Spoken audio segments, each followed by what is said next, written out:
It's Brian Preston, the Money Guy. We've got one from Sarah first up. She says, my 401k is all in stocks and I'm 42. Should I wait until the market recovers to rebalance and have a better asset allocation?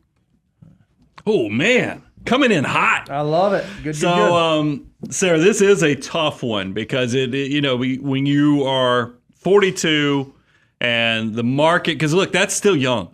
I'm older than that, so I can say that is young. The good thing about getting older is everybody else seems younger. Right. But it is one of those things where you're probably looking and going, maybe I got a little bit outside of my skis here on how I'm managing my portfolio. I do want to tell you, you have some tools in your tool belt to figure out how you navigate your way out of this. First of all, most retirement plans allow you to treat your assets two different pots of money. You have the existing accounts that are there, and then you have your future contributions.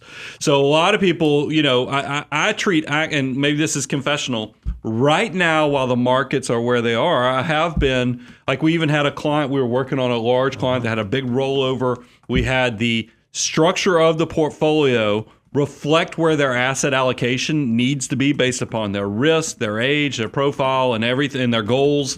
And then we have their future contributions are a little more aggressive just because we wanted to take, not timing, but definitely taking into account that, hey, things are a little unique right now.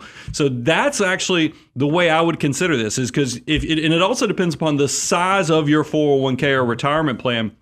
If this thing is, you're a little behind on the savings and you haven't built up a large sum of assets, it's okay, I think, if you're still in catch-up mode and you don't make an adjustment from your 100% stocks. However, if this is life-changing money, because we don't know where we are in this economic cycle. We have crossed officially bear market status. We just had our second quarter of negative GDP growth, which historically has been recession, indicating that we're in a recession.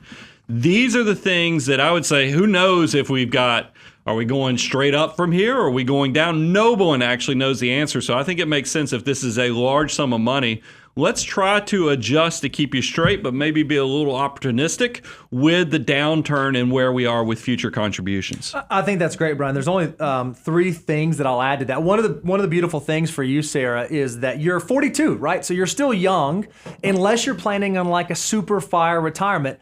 You have a lot of time for this money to work for you. So even though you were probably in a more aggressive portfolio than you want to be in or feel like you should be in, you've got some time for the market to recover to be able to provide some opportunities to rebalance.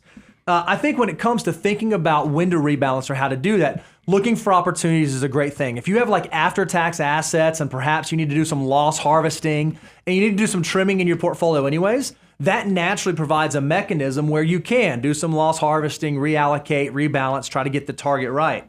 You said a huge one, Brian. You can save out of it, right? So instead of adjusting your current portfolio as is now, adjust the way future contributions go in so that as new money flows into the portfolio, it's naturally rebalancing over time. Or the third thing that I think you could think about, just based on where the market is right now and this idea that perhaps, I wrote it down risky. I don't necessarily at the bottom of the hill want to switch to conservative.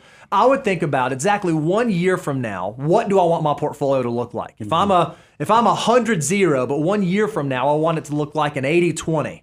And I design that portfolio. Okay, 1 year from now, I want it to look like this.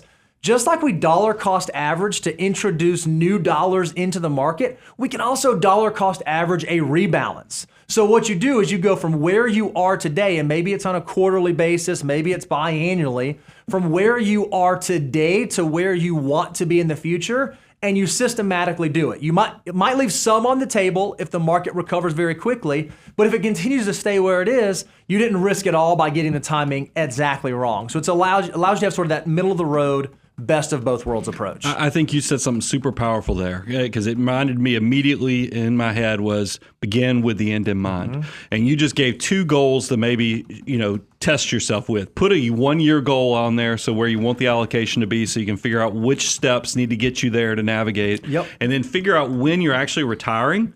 Because if you're 42 years old and you're retiring at 65, that means we still have 23 plus years.